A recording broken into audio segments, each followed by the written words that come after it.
Sehari setelah suamiku mati, ibu mertuaku membuang hadiah terakhirnya dan menyebutku janda sial yang tak pantas tinggal di rumah ini. Hingga 2 malam kemudian kucing itu pulang berlumpur, menggali bawah pohon mangga, dan menguak pengkhianatan yang selama ini dikubur rapi. Sebelum mulai, tulis di kolom komentar dari kota atau negara mana kalian saat ini menonton. Jangan lupa like, subscribe, dan aktifkan lonceng. Semoga hari kalian penuh keberkahan dan segala urusan dipermudah. Sore itu hujan turun tanpa jeda. Bukan deras sekali, tapi rapat. Seperti ada yang sengaja menutup langit. Viana berdiri di dapur, meniup lan sup bening yang baru ia matikan apinya. Ia tahu Adam pulang telat lagi. 2 minggu terakhir suaminya sering begitu. Wajahnya tetap lembut, tapi bahunya seperti membawa sesuatu yang berat. Pintu gerbang otomatis terdengar terbuka. Viana buru-buru mengelap tangan, merapikan ujung jilbab, lalu keluar ke teras. Adam turun dari mobil dengan kemeja yang basah di bagian pundak. Di tangan kanannya ada keranjang hewan besar, ditutup kain abu-abu. "Apa itu?" tanya Viana. Adam tidak langsung menjawab. Ia justru mencium kening istrinya lebih lama dari biasanya. Baru setelah itu ia menurunkan keranjang ke lantai marmer dan membuka penutupnya. Seekor kucing jantan keluar perlahan. Besar sekali. Bulu emas kecoklatan. Leher tebal. Ekornya mengembang seperti sapu halus. Matanya kuning tua. Tajam, tapi tenang. Kucing itu menatap Viana, lalu menatap rumah mereka, seolah sedang mencatat segala sesuatu.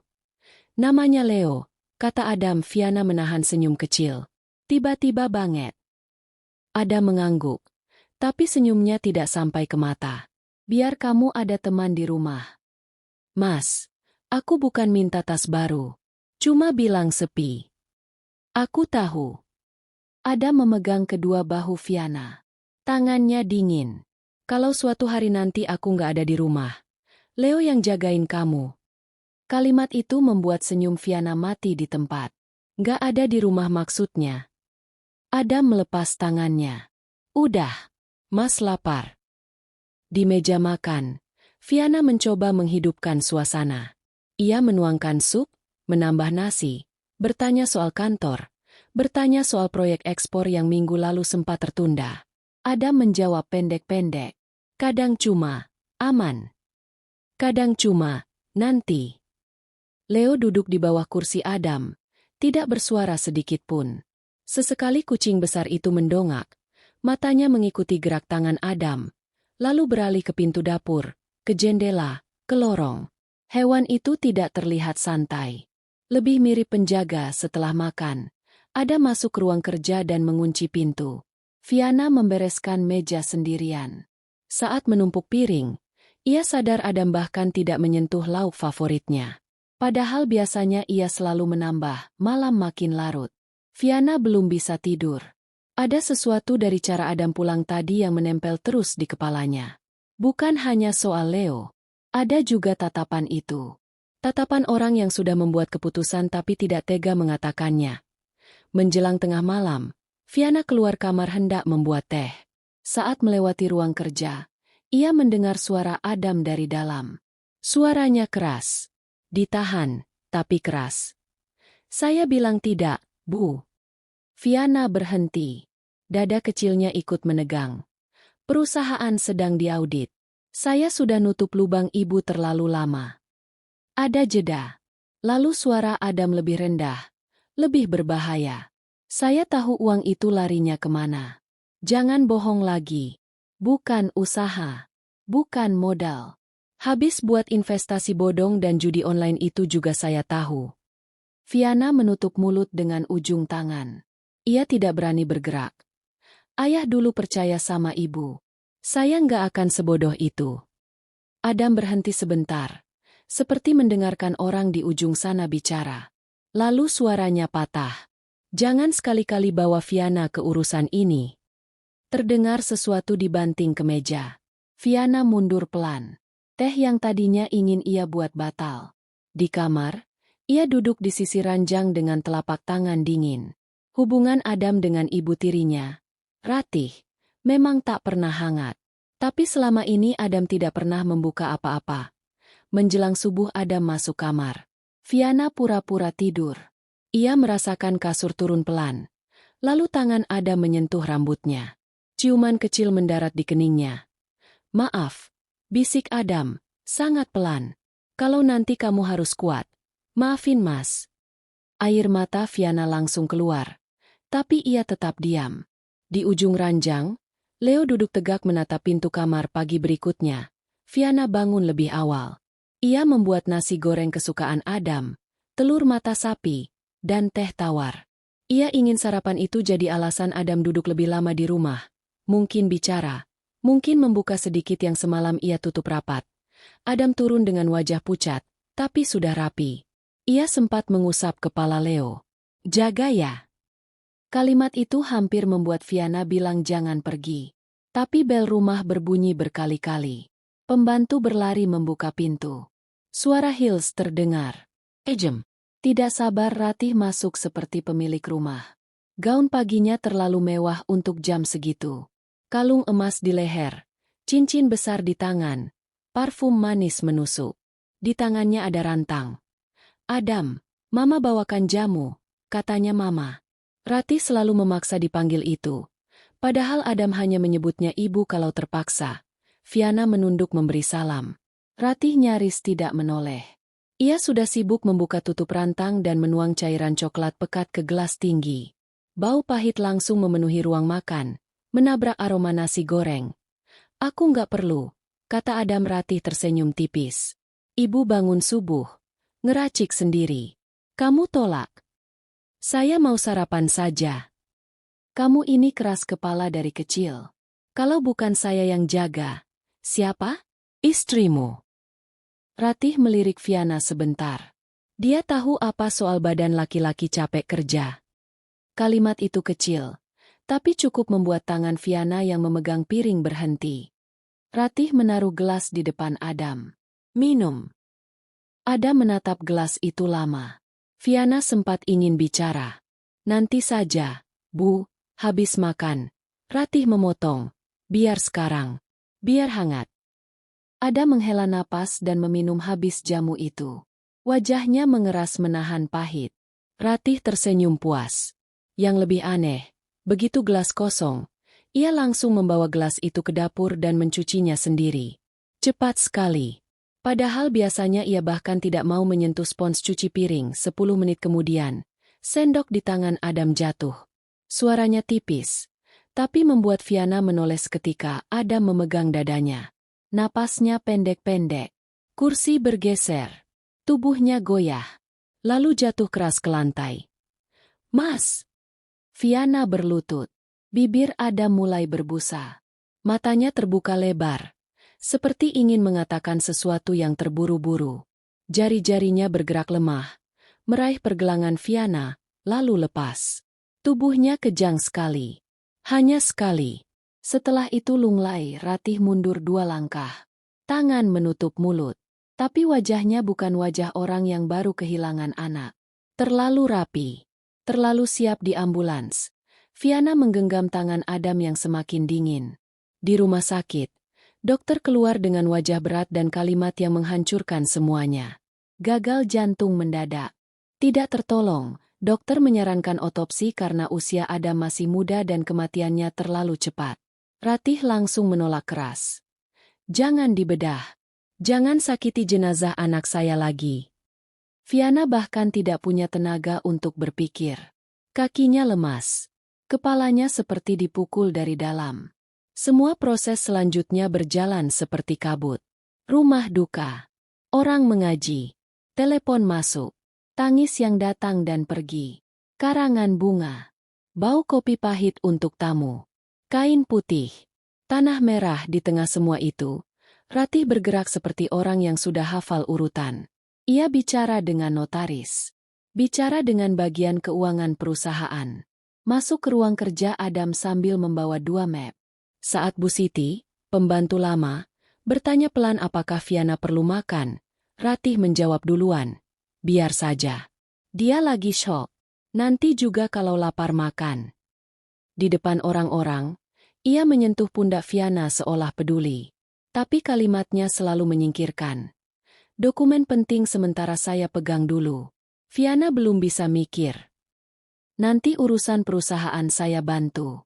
Dia kan cuma di rumah. Jangan kasih dia keputusan besar dulu. Kasihan, mentalnya belum stabil.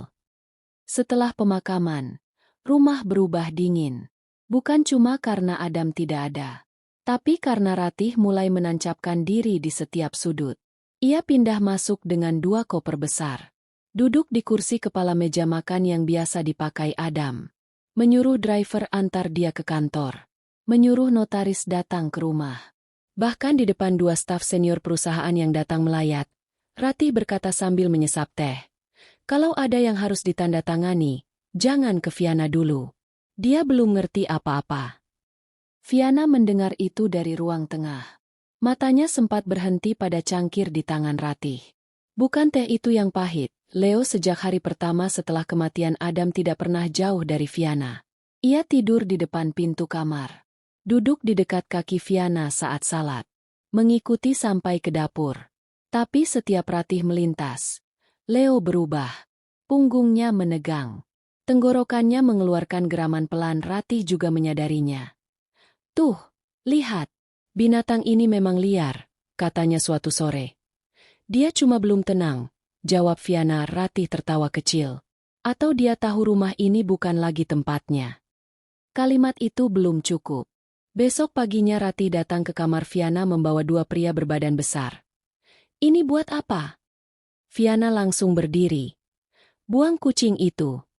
Viana menatap Ratih. Tidak percaya. Kenapa? Ratih menutup hidung dengan sapu tangan. Bulu.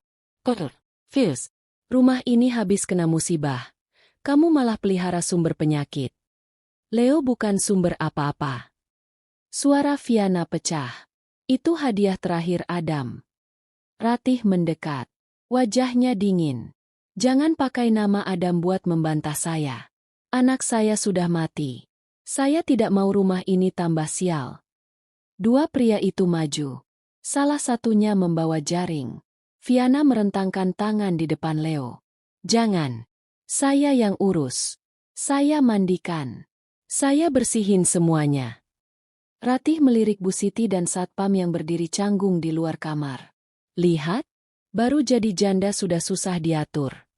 Kalimat itu menusuk lebih dalam karena ada orang lain yang mendengar. Viana menoleh ke arah Bu Siti, berharap ada yang bicara. Tidak ada. Semua diam. Leo melompat. Mencakar lengan pria yang mendekat. Keributan pecah. Bingkai foto pernikahan jatuh. Kaca pecah. Viana berusaha menarik jaring, tapi Ratih mendorongnya sampai pundaknya membentur lemari. Cukup, teriak Ratih. Tangkap. Leo akhirnya terjerat. Ia mengeong keras sekali. Bukan suara marah. Suara yang membuat dada Viana seperti disobek. Kucing itu dimasukkan ke boks angkut secara paksa. Viana berlari tanpa sandal sampai ke teras. Memukul bagasi mobil van saat pintunya ditutup. Jangan bawa dia. Tolong. Ratih berdiri di bawah pintu utama sambil menyilangkan tangan. Kalau kamu mau tetap tinggal di rumah ini, belajar nurut. Mobil itu pergi. Viana jatuh duduk di lantai teras yang panas. Bu Siti datang pelan membawa sandal. Viana tidak menerimanya.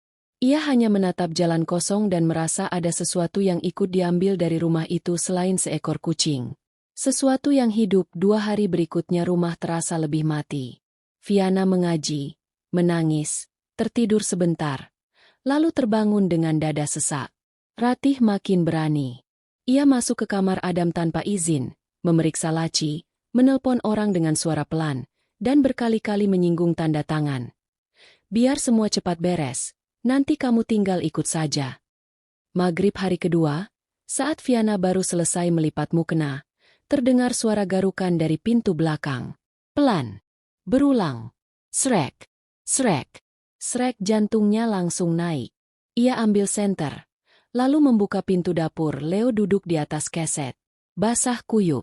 Aku mohon dari lubuk hati terdalam, subscribe sekarang ya. Bulu emasnya penuh lumpur. Salah satu kaki depannya pincang. Ada luka memanjang di dekat sendi. Begitu melihat Viana, kucing itu mengeong pendek, lalu menubruk kakinya. Viana langsung berlutut. Ya Allah! Leo! Ia memeluk leher kucing itu tanpa peduli lumpur. Leo bergetar. Nafasnya cepat. Viana hendak menggendongnya masuk, tapi Leo justru menggigit ujung gamisnya dan menarik ke arah halaman belakang. Kamu luka. Masuk dulu. Leo tidak mau. Ia menarik lagi. Kali ini lebih keras. Lalu berlari pincang ke ujung taman belakang, ke bawah pohon mangga tua. Di sana ia mulai menggali seperti orang yang kehabisan waktu. Tanah di titik itu memang tampak berbeda. Lebih gembur. Viana menelan ludah. Hujan tipis turun lagi. Dengan skop kecil yang biasa dipakai Adam berkebun, ia ikut menggali. Leo terus mengorek di sisi lain. Lumpur menempel ke tangan, ke lutut, ke ujung jilbab, lalu ujung skop membentur sesuatu. Bukan batu. Besi. Mereka mengangkat sebuah kotak logam yang dibungkus plastik tebal dan lakban. Di bagian atasnya, ada tulisan spidol yang nyaris pudar tapi masih jelas terbaca, untuk Viana. Buka hanya kalau aku sudah tidak ada, tulisan tangan Adam. Kaki Viana nyaris lepas dari tubuhnya. Ia memeluk kotak itu ke dada dan langsung masuk. Semua pintu dikunci. Gorden ditutup. Leo dibersihkan seadanya dengan handuk, lukanya dibalut. Lalu ia duduk menemani di samping Viana saat kotak itu dibuka di lantai kamar. Kombinasi angka di kotak sempat membuatnya bingung. Tanggal lahir Adam salah. Tanggal pernikahan salah. Baru pada percobaan ketiga kotak berbunyi klik. Tanggal Adam pertama kali melamarnya, di dalamnya ada map coklat, flash disk, satu botol kaca kecil berisi sisa bubuk keabu-abuan, dan perekam suara hitam. Viana membuka map lebih dulu. Lembar pertama adalah hasil laboratorium milik Adam. Ada kalimat yang membuat penglihatannya buyar. Kandungan arsenik terdeteksi dalam akumulasi bertahap. Tangannya gemetar. Lembar berikutnya surat wasiat. Disahkan notaris independen. Seluruh aset Adam jatuh kepada istrinya, Viana. Bukan ke Ratih. Bukan ke pihak lain. Ada juga catatan tangan pendek di bawah salinan wasiat. Kalau ini sampai kamu baca, berarti aku terlambat. Viana menekan tombol perekam. Suara Adam keluar. Lelah, tapi jelas. Viana, kalau kamu dengar ini, berarti dugaanku benar. Viana langsung menutup mulut. Leo mengangkat kepala. Aku sudah tes darah diam-diam. Ada racun. Sedikit-sedikit. Sama seperti gejala ayah dulu. Aku curiga pada Ratih. Tapi aku belum punya cukup bukti untuk menuduhnya terbuka. Dia terlilit utang besar. Bukan lagi soal gengsi. Dia panik. Suara Adam berhenti sebentar, mungkin menarik napas. Aku kubur kotak ini di bawah pohon mangga. Leo tahu titiknya. 3 malam terakhir aku latih dia pakai kain yang kusimpan di dalam plastik ini. Kalau sesuatu terjadi padaku dan Leo sampai kembali ke kamu, ikut kemana dia pergi? Air mata Viana jatuh ke punggung tangannya. Ada nomor Pak Hendra di balik foto nikah kita yang kuselipkan di map. Hubungi dia. Jangan hadapi Ratih sendirian. Jangan minum apapun yang dia berikan. Jangan tanda tangan apapun. Suara Adam makin pelan di ujung. Maaf aku bikin hidupmu ikut repot. Tapi kalau aku benar-benar kalah, kamu jangan ikut kalah. Leo akan jaga kamu sampai orang yang tepat datang. Rekaman habis. Viana duduk kaku cukup lama. Tangannya memegang botol kaca kecil itu. Di labelnya, hanya ada satu kata yang ditulis Adam. Jamu malam itu juga. Setelah Ratih tidur dan rumah sepi, Viana mengambil foto semua dokumen lalu meminjam ponsel lama Bu Siti dengan alasan ingin menelepon saudara. Dari kamar mandi yang dikunci, ia menghubungi Pak Hendra. Pria tua itu datang pagi-pagi dengan alasan mengambil berkas duka cita. Di ruang tamu ia berbicara sopan pada Ratih, bahkan menunduk sedikit. Tapi saat berhasil bertemu Viana sebentar di gudang linen, wajahnya berubah. Kita jangan buru-buru, katanya setelah membaca salinan hasil lab dan mendengar potongan rekaman Adam. Saya percaya kamu, tapi kita butuh satu bukti tambahan yang segar. Sesuatu yang mengaitkan Ratih langsung, sekarang, biar dia tidak sempat muter. Hari itu Viana mulai bermain. Ia menunduk saat Ratih bicara. Mengiyakan. Berjalan pelan. Bahkan sengaja bertanya hal-hal kecil seperti orang yang benar-benar hilang arah. Ratih termakan. Sore harinya Ratih membawa 2 staf perusahaan dan notaris ke rumah. Mereka duduk di ruang keluarga. Ratih duduk di kursi Adam lagi. Ini cuma pengelolaan sementara, katanya sambil menggeser map ke depan Viana. Daripada perusahaan rusak, lebih baik ibu yang pegang dulu. Salah satu staf menatap Viana sebentar, lalu menunduk. Yang lain pura-pura membuka laptop. Viana membaca 2 halaman pertama dan tahu itu bohong. Bukan pengelolaan sementara. Itu kuasa luas. Termasuk hak menjual aset. Aku pusing, kata Viana pelan. Ratih tersenyum ke arah notaris. Makanya saya bilang, dia belum siap. Tanda tangan saja dulu. Jangan bikin semua orang buang waktu. Itu penghinaan lain. Dikatakan tenang, justru lebih menusuk. Viana belum tanda tangan. Ia sengaja batuk, lalu bilang ingin minum. Ratih langsung berdiri. Ibu buatkan teh herbal. Biar tenang. Dari situlah bukti tambahan datang di dapur. Kamera kecil yang diam-diam dipasang Pak Hendra pagi tadi merekam Ratih membuka laci dalam, menuang bubuk dari sachet kecil ke cangkir Viana, lalu mengaduk lama. Pak Hendra dan 2 penyidik yang menunggu di mobil tidak melihat langsung, tapi feed kamera masuk ke ponsel cadangan Viana di balik jilbabnya. Saat cangkir diletakkan di depan, Viana sudah tahu. Ia mengangkat cangkir perlahan. Ratih menatap tanpa berkedip. Tiba-tiba Leo melompat dari atas kabinet, menabrak nampan, dan cangkir itu pecah di lantai. Cairannya menyebar. Ratih refleks berdiri dan memaki. Binatang sialan. Leo mendesis ke arahnya. Bulu punggung berdiri. Ratih hendak mengambil sendok besi dan melempar. Tapi Viana lebih dulu bicara. Suaranya rendah. Tidak gemetar seperti sebelumnya. Kenapa ibu marah sekali? Takut minumannya nggak terminum. Ratih membeku. Sesaat saja. Tapi cukup. Apa maksudmu? Viana menatap noda teh di lantai. Bulu emasnya penuh lumpur. Salah satu kaki depannya pincang. Ada luka memanjang di dekat sendi. Begitu melihat Viana, kucing itu mengeong pendek. Lalu menubruk kakinya. Viana langsung berlutut. Ya Allah! Leo! Ia memeluk leher kucing itu tanpa peduli lumpur. Leo bergetar. Nafasnya cepat. Viana hendak menggendongnya masuk. Tapi Leo justru menggigit ujung gamisnya dan menarik ke arah halaman belakang. Kamu luka. Masuk dulu. Leo tidak mau. Ia menarik lagi. Kali ini lebih keras. Lalu berlari pincang ke ujung taman belakang. Ke bawah pohon mangga tua. Di sana ia mulai menggali seperti orang yang kehabisan waktu. Tanah di titik itu memang tampak berbeda. Lebih gembur. Viana menelan ludah. Hujan tipis turun lagi. Dengan skop kecil yang biasa dipakai Adam berkebun, ia ikut menggali. Leo terus mengorek di sisi lain. Lumpur menempel ke tangan, ke lutut, ke ujung jilbab, lalu ujung skop membentur sesuatu. Bukan batu. Besi. Mereka mengangkat sebuah kotak logam yang dibungkus plastik tebal dan lakban. Di bagian atasnya, ada tulisan spidol yang nyaris pudar tapi masih jelas terbaca, untuk Viana. Buka hanya kalau aku sudah tidak ada, tulisan tangan Adam. Kaki Viana nyaris lepas dari tubuhnya. Ia memeluk kotak itu ke dada dan langsung masuk. Semua pintu dikunci.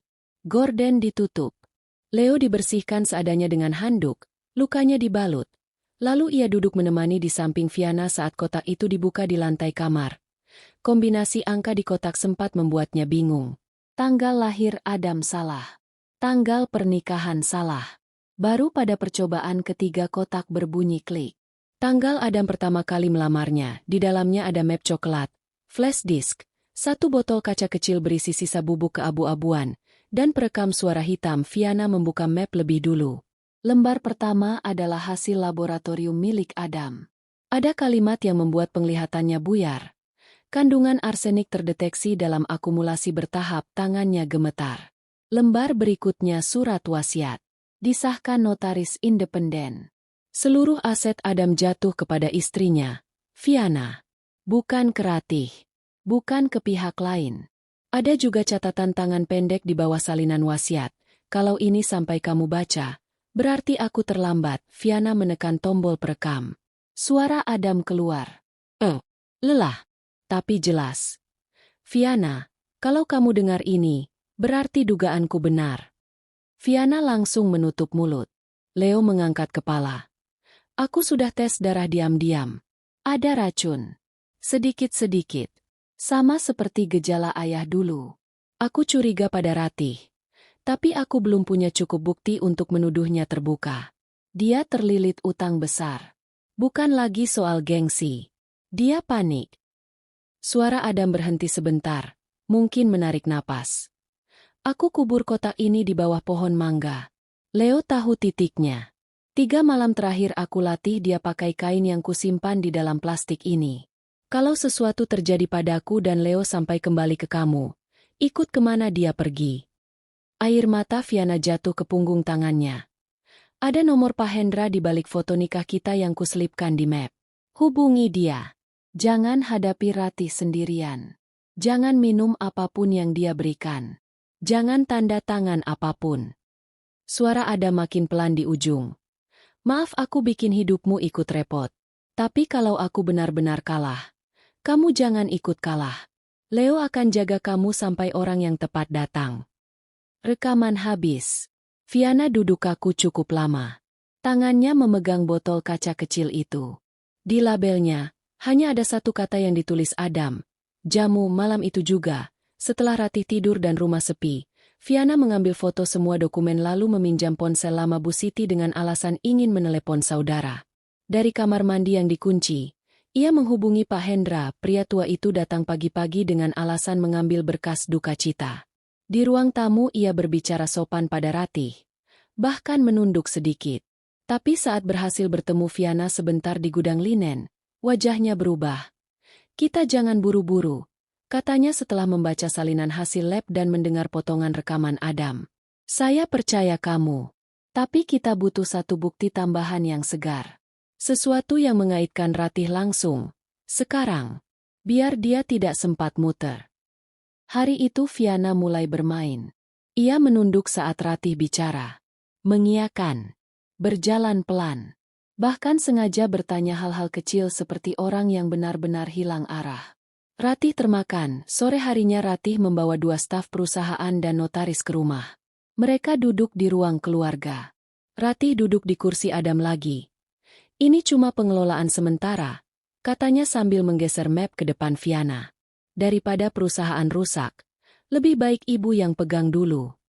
Salah satu staf menatap Fiana sebentar, lalu menunduk. Yang lain pura-pura membuka laptop. Fiana membaca 2 halaman pertama dan tahu itu bohong. Bukan pengelolaan sementara. Itu kuasa luas. Termasuk hak menjual aset. Aku pusing, kata Fiana pelan. Ratih tersenyum ke arah notaris. Makanya saya bilang, dia belum siap. Tanda tangan saja dulu. Jangan bikin semua orang buang waktu. Itu penghinaan lain. Dikatakan tenang, justru lebih menusuk. Fiana belum tanda tangan. Ia sengaja batuk, lalu bilang ingin minum. Ratih langsung berdiri. Ibu buatkan teh herbal. Biar tenang.